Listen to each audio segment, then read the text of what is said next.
Oui, il y a des câbles au fond de la mer, comme celui-ci. Rien qu'à Marseille, il y en a 16 qui arrivent dans la ville. Nos données numériques traversent les océans. Les fonds marins sont quadrillés par des centaines de câbles. On n'arrête pas d'en ajouter. Vous allez voir l'un des tout derniers en date. Nous sommes en Vendée, sur une plage où vous avez peut-être déjà étalé votre serviette. Eh bien, vous étiez allongé sur un câble qui relie directement la Vendée aux États-Unis. Comment est-ce qu'on les dépose au fond de la mer? C'est simple, il suffit de les dérouler et de les laisser couler. Et ça, c'est le rôle de ce bateau français. Des navires câbliers comme celui-ci, il y en a très peu dans le monde, 37 sur toute la surface du globe. Il appartient au groupe Orange, et le voilà en plein chargement, au port de Brest.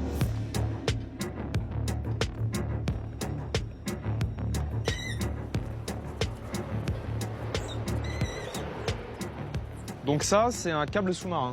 Exactement, c'est un câble sous-marin à fibre optique qui est posé au fond des mers avec un conducteur électrique et puis des fils d'armure et d'acier pour le protéger.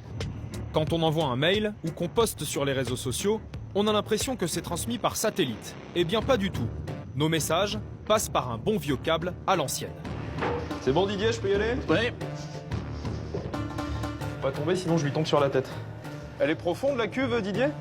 Ah oui. Ah ouais, c'est impressionnant quand même. Le câble est enroulé, méticuleusement, Et voilà. avant d'être déployé en pleine mer. Ici, vous pouvez stocker combien de kilomètres de On câble? peut stocker plus de 1000 km de câble. Plus de 1000 kilomètres? 1000 km, oui.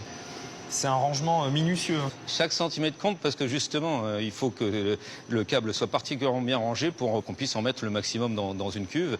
Et puis pour que les choses se passent bien, puisqu'on va le dérouler, le rouler. Putain, si ma chambre était aussi bien rangée.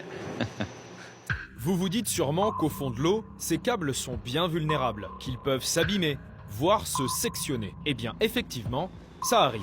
Oula, qu'est-ce que c'est? Eh ben, je vous présente Hector. Hector. C'est notre robot sous-marin que nous utilisons principalement pour les réparations par les fonds de moins de 1500 mètres, Ça coûte combien? entre 4 et 5 millions d'euros. C'est pas rien. Il faut pas le perdre. Mais vous avez raison parce que ça peut arriver. Ça peut arriver. Ça peut arriver. Bon, on arrive à le récupérer. Souvent. Pour les câbles qui sont encore plus profonds, jusqu'à 6000 mètres sous la surface, ils ont une technique plus artisanale. Ça, c'est un grappin qui est traîné au fond par le navire, au bout d'un filin. Et au bout d'un moment, la tension du filin augmente. Ça veut dire qu'on a accroché quelque chose et on relève ce grappin et on espère que on a relevé le câble qu'on devait relever. Vous partez à la pêche en fait quoi. C'est une sorte de pêche, voilà. Une fois repêché au milieu de l'océan, le câble est réparé sur place, à bord du bateau.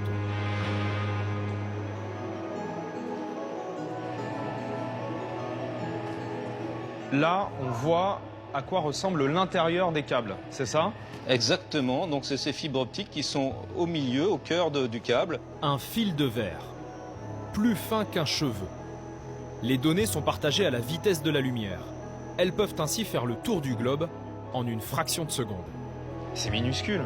Ah, c'est minuscule, mais ça suffit. Pour les 67 millions de Français, Oui. on a besoin que de quelques câbles comme celui-ci. Quelques câbles comme celui-ci suffisent, oui. Ce sont les autoroutes de l'information. Vous vous souvenez du câble flambant neuf qui arrive en Vendée et qui nous relie aux États-Unis?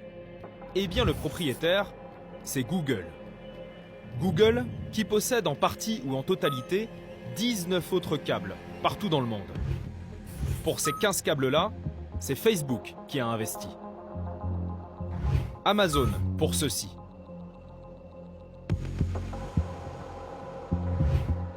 Et le géant Microsoft pour cela.